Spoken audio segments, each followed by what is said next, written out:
যেমন হেমনকাস রক্ত খায়, অত্যন্ত গুরুত্বপূর্ণ কৃমি গবাদি পশুর জন্য। নডুলার ওয়ার্ম বলি, মানে এটা গুটি গুটি তৈরি করে আমাদের অন্ত্রে ছাগলের। কৃমি আছে কিনা বা কোন ওষুধটা আমি কিনবো, এটা কিন্তু অবশ্যই অবশ্যই আমাদের একজন কোয়ালিফাইড ভেটেরিনারিয়ান দিয়ে হতে হবে। এবং সাথে সাথে আর কি করতে হবে, ওষুধ দোকান থেকে ওষুধ কেনার সময় অবশ্যই আমাকে খেয়াল করতে হবে যে ওষুধটার ডেট ঠিক আছে কিনা।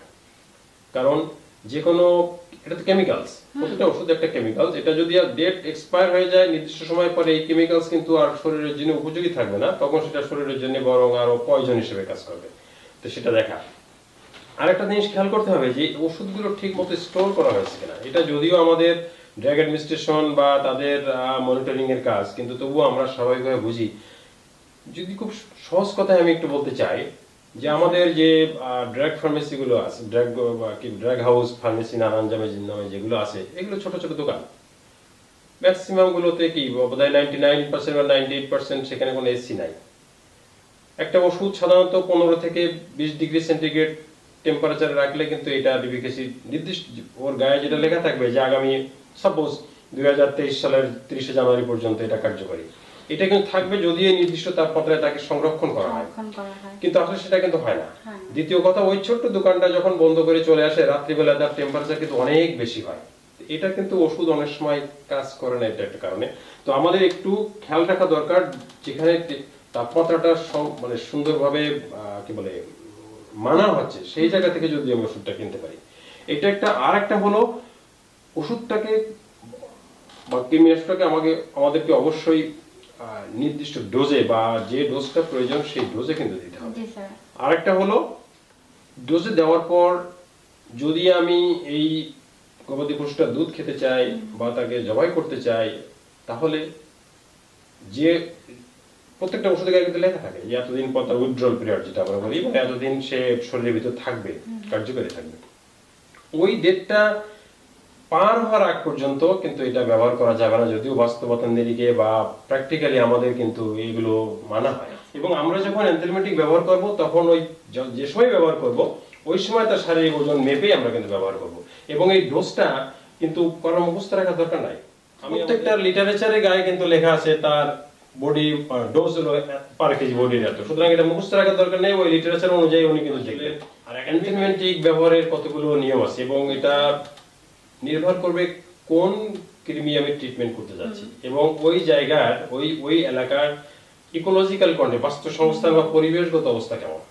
যদি আমি কোনো অ্যানিমাল, কোনো গরুকে আমি টার্গেট করি যে তার কলিজা কৃমি বা রুমেন কৃমি বা রক্তনালী কৃমি, যেটা আমরা সিস্টোসোমা বলি, এগুলো আমরা ট্রিটমেন্ট করতে চাই, সেই ক্ষেত্রে কিন্তু এগুলো কিভাবে সংক্রমণ হয় সেটা আমাদের জানা দরকার।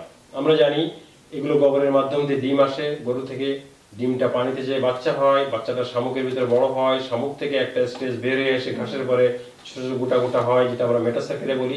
সেইটা যখন ঘাসের সঙ্গে গরু গবাদি পশু খায়, তাদের ভিতরে কিন্তু বড় হয়, এবং খাওয়ার পরে কিন্তু আবার 7 থেকে 13 সপ্তাহ পর্যন্ত লাগে। তার মানে 3 থেকে 3 মাস বা 3.5 মাস পর্যন্ত সময় লেগে যেতে পারে।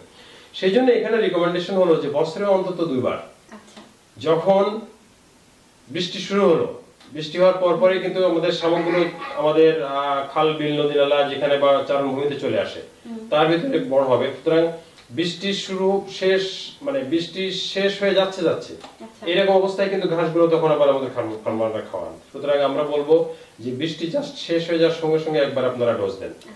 আর একবার হলো জাস্ট শীতের শেষ হয়ে গেল, তখন আর একবার যেন ডোজ তারা দেয়। কারণ ওই সময়টা কারণ হলো শীতের শেষে অনেক সময় কিন্তু ওই শামুকগুলো নির্দিষ্ট জায়গায় বেশি বেশি পরিমাণ চলে আসে, গবাদি পশু চারণভূমি বেশি একটা থাকে না।